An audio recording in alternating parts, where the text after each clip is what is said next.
जीवन ही स्वयं अपनी परिभाषा भी है चंद्रवंश भूषण। वो जल भी है और तृष्णा भी। सत और असत दो तटों के बीच बहती हुई एक नदी है जीवन। इस पानी में दोनों का मेल है, पर सत्पुरुष वो है जो इस सरोवर से सत्कार लेता है और अपने वस्त्र पर असत की एक बूंद भी नहीं पड़ने देता। जैसे हंस दूध को पानी से अलग कर लेता है। तो क्या जीवन केवल यही है?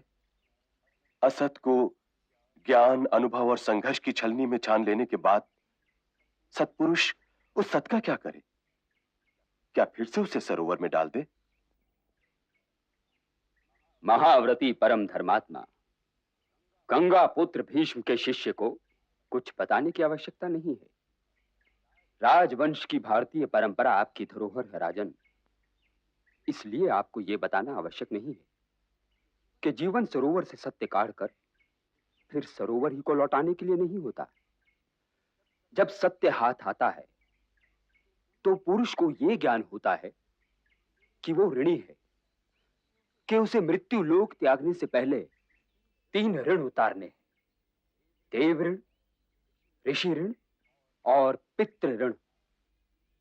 पुरुष को संसार से ये तीनों ऋण उतारे बिना नहीं जाना चाहिए, और यदि कोई ऐसा करे तो जीवन अपमानित होता है।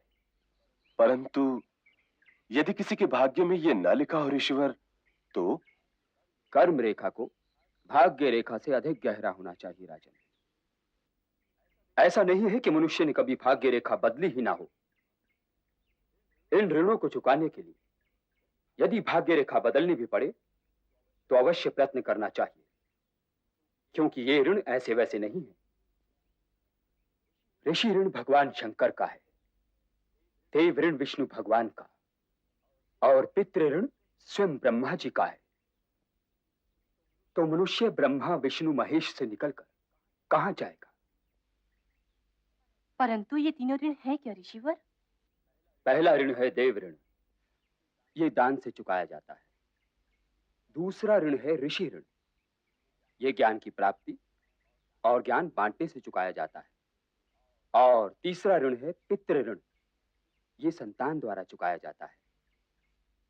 पुरुष की सहधर्मिणी नारी का क्या कर्तव्य है ऋषिवर? नारी अर्थात चेतना, प्रेरणा, उत्साह। नारी तो पृथ्वी है रानी।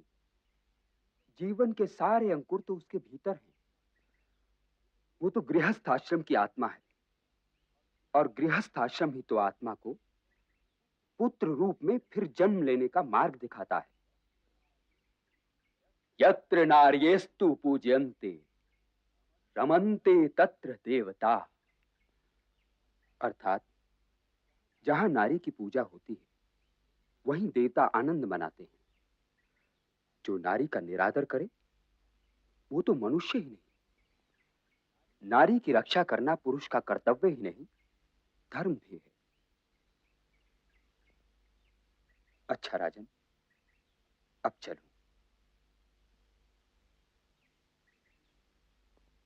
पुत्रवती भव, पुत्रवती भव।